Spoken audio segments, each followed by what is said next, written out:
পূর্ব বর্ধমান জেলার কাটোয়া ২ নম্বর ব্লকের সিঙ্গি গ্রাম পঞ্চায়েতের অন্তর্গত আমুল গ্রামে অনুষ্ঠিত হলো মা দেবাসীন চণ্ডী মাতার পুজো। প্রতি বছর মাঘ মাসে শুক্লপক্ষের নবমী তিথিতে এই পুজোর আয়োজন করা হয় গ্রামবাসীদের দ্বারা। আমুল গ্রামে প্রায় ৫০০ বছর ধরে চলে আসছে এই পুজো। এই পুজোকে ঘিরে আনন্দে মেতে উঠেছে গোটা গ্রামবাসী।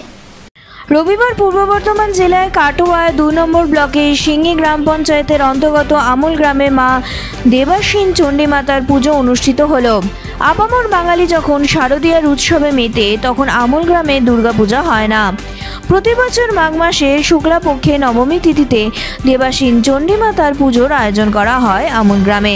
আশেপাশের গ্রাম থেকে বহু মানুষ আসেন দেবাসীন চণ্ডী মাতার পুজো দিতে আমুল গ্রামে। দেবাসীন চণ্ডী মাতার পুজো প্রায় ৫০০ বছরের পুরনো। দেবাসীন চণ্ডী মাতার পুজোয় দুটি মূর্তির পাশাপাশি রেখে পুজো করা হয়। একটি পুরাতন শিলামূর্তি, অপরটি মাটির প্রতিমা। দেবাসীন চণ্ডী মাতার মাটির প্রতিমা বিচিত্র ধরনের। দেবীর ডান দিকে রয়েছে ৪টি হাত ও বাঁ দিকে ৬টি হাত।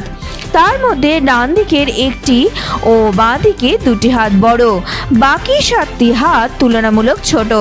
সপ্তমী থেকে নবমী এই ৩ তিথি পুজো শেষ করতে হয় নবমীতেই।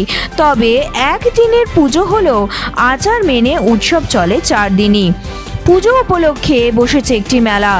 এই পুজোকে ঘিরে আনন্দে মেতে উঠেছে আমুল গ্রামের মানুষেরা। কি উপলক্ষে পুজোটা হয়?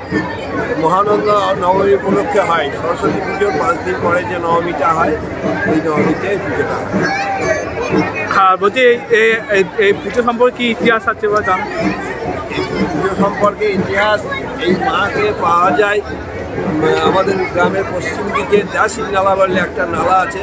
সেই নালায় এক চৌকিদার স্বপ্নদাকে দেখে ওই মাকে পায়, দিয়ে ও নিয়ে এসে এই অশ্বতলায় রেখে দেয়। পরবর্তীকালে রাজা যখন বর্ধমানে কোনো একটা কেসের উপলক্ষে যাচ্ছিলেন, উনি এইখানে সেই ইয়ে দেখে বলেছিলেন যদি আমি কেসের ডিগ্রি পাই তাইলে আমি এখানে সমস্ত ব্যবস্থা করব। তিনি ওই ডিগ্রি পাওয়ার পর এই সমস্ত জমিদারি ইয়েতে ওই জমি জায়গা দিয়ে ঠাকুরের ঢাক, পুরোহিত, মানে তোলা সমস্ত কিছু এই ব্যবস্থা রাজা করে যান এবং বর্তমানে এখনও পর্যন্ত সেই রাজার নামেই সংকল্প হয়। আমুল গ্রামের পুজো আমাদের গ্রামের আশ্বিন মাসে যে দুর্গোৎসব দেশব্যাপী হয়, সেই পুজোটা হয় না। কিন্তু আমাদের যে পুজো, গ্রামের যেটা অনুষ্ঠান, সেটা হলো মাঘ মাসের শুক্লপক্ষে নবমী তিথিতে দুর্গোৎসব। এবং এই ঠাকুরের নাম হচ্ছে মা শ্রী দেবাসীন চণ্ডী মাতা। এই পুজোকে কেন্দ্র করে আশপাশের ৪-৫টা গ্রামের মানুষ আমরা একত্রিত হই এবং এই পুজোটা আনন্দ উপভোগ করি। এর ইতিহাস কিছু জানা আছে? ইতিহাস বলতে আমরা যেটা শুনেছি, প্রায় ৫০০ বছর পুরনো। ৫০০ বছর আগে যে মা আমাদের আছে, উনি দেয়াসীন নালা অর্থাৎ বিল, সেই বিলের নাম হচ্ছে দেয়াসীন বিল।